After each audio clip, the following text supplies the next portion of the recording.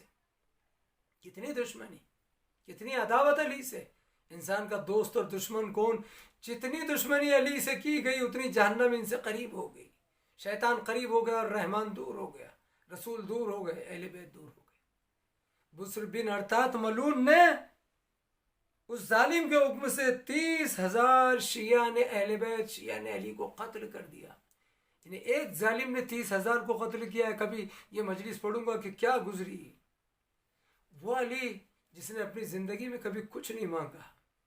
میں نے مجلس ویسی نہیں پڑھی، معاف کرنا، لیکن اپنی زندگی میں مولا امیر المومنین نے کبھی کچھ نہیں مانگا، عزیزوں کچھ نہیں مانگا۔ کیا مانگا علی نے؟ اپنے لیے، اپنی ذات کے لیے، اپنے بیٹوں کے لیے کچھ نہیں مانگا۔ دولت مانگی، عزت مانگی، علم مانگا، شہرت مانگی، نوکری مانگی، کاروبار مانگا، کچھ نہیں مانگا۔ مناجات کی، دعائیں مانگی، خوف خدا، معرفت، مناجات، اس کی عظمت، اس کی بزرگی یہ بیان کی، یہ کہا الہی نابتوں کا ضعیف الذلیل الحقیر المسکین المستکین، یہ کہا علی نے یا من اسمہ دوا و ذکر و شفا۔ کیا کہا پروردگار علی نے اپنی مناجات میں؟ نہیں کہا کہ مجھے بیٹے دے دے، بیٹیاں دے دے، اولاد دے، دولت دے، عزت دے، شہرت دے، مجھے منصب دے دے، نہیں۔ وہ بندہ ایسا بے مثال تھا علی کہ پروردگار نے پوری جنت اور جہنم کا اختیار ہی اس کو دے دیا۔ مانگے وہ جسے جنت کی لالچ ہے، جہنم کا ڈر ہے۔ اپنے لیے نہیں مانگا علی نے، سب کے لیے مانگا، رسول کی امت کے لیے، اپنے چاہنے والوں کے لیے، اپنی ذات کے لیے، دنیاوی منصب، خوشی سے نہیں مانگی۔ ہاں علی نے اپنی زندگی میں اگر کچھ نہیں مانگا اپنے لیے، مگر ایک جملہ کہہ رہا ہوں آج کی تاریخ میں، علی نے اگر مانگا تو ایک عباس مانگا، ایک عباس مانگا، اور وہ بھی اپنے لیے نہیں مانگا، وہ بھی اپنے لیے نہیں، بلکہ اللہ سے مانگا تو اللہ کے دین کو بچانے کے لیے، انسانیت کو بچانے کے لیے، کربلا کے لیے مانگا، اپنے حسین کے لیے مانگا، اپنے لیے نہیں۔ پروردگار ایسا شجاع بیٹا عطا کر۔ جناب عقیل سے گفتگو کی تھی نا، جو انصاب عرب سے واقف تھے، اس وقت نہیں ہے کہ میں پورا بیان پیش کروں۔ اور پھر نتیجہ یہ ہوا کہ خاندان بنی کلاب، جو مشہور بہادر خاندان تھا بنی کلاب، وہاں کی بیٹی سے شادی ہوئی ہے۔ جناب عقیل نے نشاندہی کی تھی مولا کائنات کو، علی علم امامت سے سب کچھ جانتے ہیں، لیکن عقیل بھائی کو یہ کام دے کر علی نے صلہ رحم اور یہ بتایا عزت دینا، بھائی کو عزت دی، جو انصاب عرب سے واقف تھے۔ جناب عقیل نے بنی کلاب کے خاندان کی اس لڑکی کا انتخاب کیا جنہیں ہم کہتے ہیں ام البنین سلام اللہ علیہا، فاطمہ کلابیہ ان کا نام ہے۔ اور پھر ان سے شادی کے بعد جو علی نے کہا تھا پروردگار ایک ایسا بیٹا پیدا ہو میرے معبود جو شجاع اور بہادری میں بے مثال ہو، تاکہ کربلا میں میرے حسین کے کام آئے، اسلام کے کام آئے۔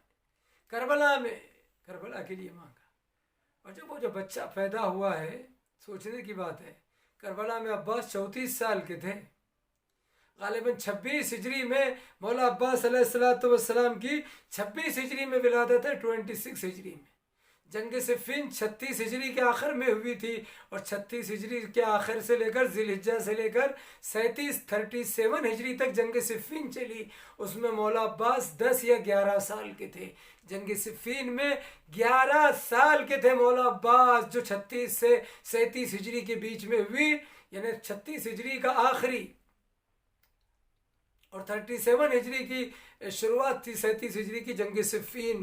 آپ جانتے ہیں مولا کائنات کی رسول کے بعد جو تین جنگ جمل، جنگ صفین اور جنگ نہروان۔ جنگ صفین میں سامنے جو تھا وہ یزید ملعون کا باپ معاویہ ابن ابو سفیان، اور ادھر مولا کائنات۔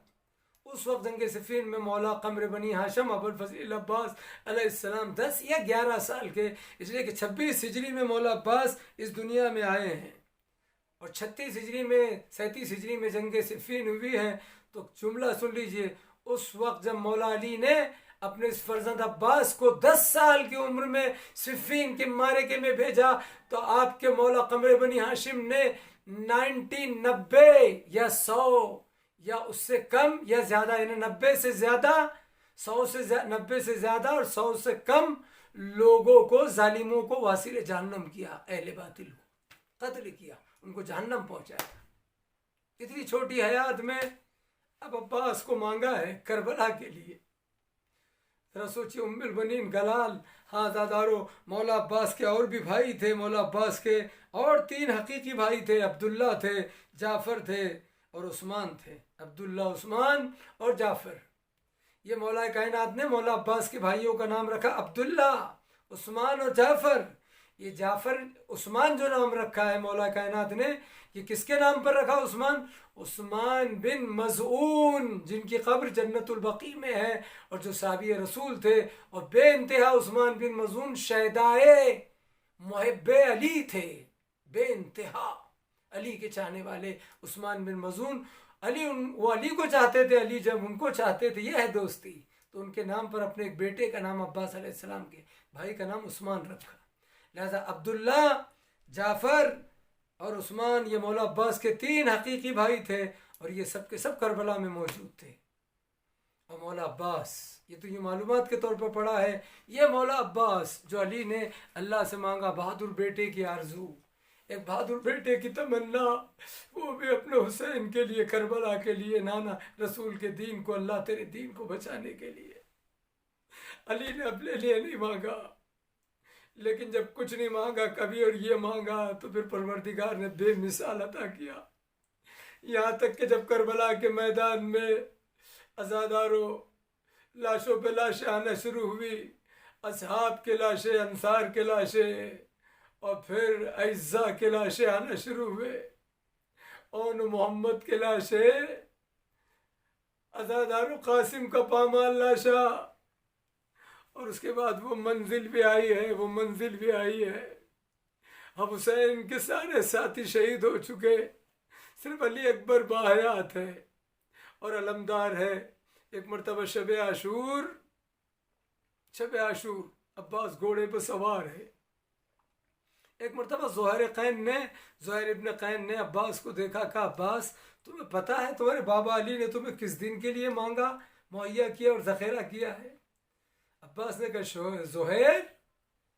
جیسے ہی زہیر نے یہ کہا تو عباس نے، شیر نے انگڑائی لی، مقتل کا جملہ ہے، انگڑائی لی، رکاب فرش ٹوٹے۔ اور ایک مرتبہ عباس نے کہا زہیر اس رات کی صبح تو ہونے دو، میں بتاؤں گا کہ پھر عباس کیا چیز ہے۔ کسے معلوم تھا عباس کی حسرت دل ہی دل میں رہ گئی۔ اجرکم اللہ۔ عزادارو، وہ منزل بھی آئی کہ جب شب عاشور، ایک مرتبہ صبح عاشور یا شب عاشور یا صبح عاشور، مولا عباس امام کی خدمت میں آئے تھے۔ صبح عاشور مولا عباس امام کی خدمت میں آئے۔ شب عاشور تو زہیر نے کہا، عباس نے انگڑائی لی، شیر نے کہا زہیر اس رات کی صبح ہونے دو۔ رات تو عبادت میں گزری، عباس خیموں کی حفاظت کرتے تھے، تلایا کرتے تھے، اہل حرم کی خبر لیتے تھے، اور صبح عاشور جب لاشوں پہ لاشیں آئے اور بہت دیر گزر چکی، سب کے سب شہید ہو گئے۔ میں نے کہا نا کہ علی اکبر ہے یا علمدار کربلا ہے، تو ایک مرتبہ عباس آئے۔ عباس آتے ہیں اور آواز دیتے ہیں، مولا کس کی خدمت میں؟ مولا حسین کی خدمت میں، ہاتھوں کو جوڑ کر مولا، اس لیے کہ عباس نے پوری زندگی حسین کو بھائی نہیں کہا، مولا کہا، اپنے آپ کو غلام بنا کر پیش کیا۔ مولا اب ہمیں بھی مرنے کی اجازت دے، مقتل کی اجازت۔ عزادارو، ایک مرتبہ مقتل کا یہ جملہ ہے کہ جیسے عباس نے مقتل کی اجازت مانگی میدان کی، حسین نے کہا عباس ارے تم تو میرے لشکر کے علمدار ہو۔ مقاتل نے لکھا، عباس نے دائیں بائیں دیکھا اور سر کو جھکا کر، ہاتھوں کو جوڑ کر جملہ کہا، مولا اب وہ لشکر ہی کہاں رہا ہے جس کے ہم علمدار تھے۔ عزادارو، ارے حسین جیسا امام، عباس جیسا غازی اور علمدار کربلا۔ ایک مرتبہ حسین نے کہا، بھیا عباس دیکھو بچوں کی التش کی آواز بلند ہے، کیا تمہیں سکینہ کی آواز سنائی نہیں دیتی؟ اے بھیا جاؤ بچوں کے لیے پانی کی کوئی سبیل کرو، پانی کا کوئی سبیل کرو۔ ہاں عزادارو، مقاتل میں اختلاف ہے۔ عباس چلے اور جیسے ہی حسین نے آواز دی عباس جاؤ خدا حافظ، لیکن مقتل میں اختلاف ہے۔ حسین نے عباس کے ہاتھوں میں سکینہ کا مشکیزہ دیا، دوسرے ہاتھ میں علم دیا، لیکن تلوار نہیں دی۔ ایک دوسرا رخ یہ ہے مقتل کا کہ سکینہ کو کہا سکینہ اپنا مشکیزہ لے کر آؤ، چچا تمہارے لیے پانی کا انتظام کرنے جا رہے ہیں، تمہارے لیے پانی مہیا کرنے جا رہے ہیں۔ سکینہ نے ننھے ننھے ہاتھوں سے مشکیزہ دیا۔ بس عباس چلے، لیکن جیسے ہی ہر شہید جاتا تھا اور بیویوں کو خبر ہوتی تھی، عزادارو جیسے ہی عباس کے جانے کی خبر خیمے میں پہنچی، علی و فاطمہ کی بیٹی زینب ہر ایک مرتبہ مسلح سے اٹھ کے دوڑ کے در خیمہ پر آئی، جاتے ہوئے شیر کو آواز دی، اے عباس۔ ارے شہزادی کی آواز پر عباس رک گئے۔ شہزادی غلام حاضر ہے، کہا بھیا جانے سے نہیں روکتی، لیکن اتنا سن لو 21 رمضان کی تاریخ تھی اور بابا علی نے میرے بازوؤں کا بوسہ لے رہے تھے، تو میں نے بابا علی سے پوچھا بابا میرے بازوؤں کو کیوں چوم رہے ہیں، کیوں بوسہ لے رہے ہیں؟ تو بابا علی نے کہا تھا زینب ایک دن ان بازوؤں میں رسن بندھے گی، زینب ان بازوؤں میں رسن بندھے گی۔ اے عباس مجھے یقین ہے کہ جب بابا نے کہا ہے تو رسن بندھے گی، لیکن جب یہ خیال آتا تھا کہ جس بہن کا بھائی عباس ہو، عباس جیسا ہو، بھلا کس کی مجال ہے کہ پھر اس بہن کے بازوؤں میں رسن باندھے۔ جاؤ بھیا خدا حافظ، لیکن اب یہ یقین ہے کہ اب رسن بندھے گی، اب خیموں کو آگ لگے گی، اب سکینہ کے رخساروں پہ تماچے لگیں گے۔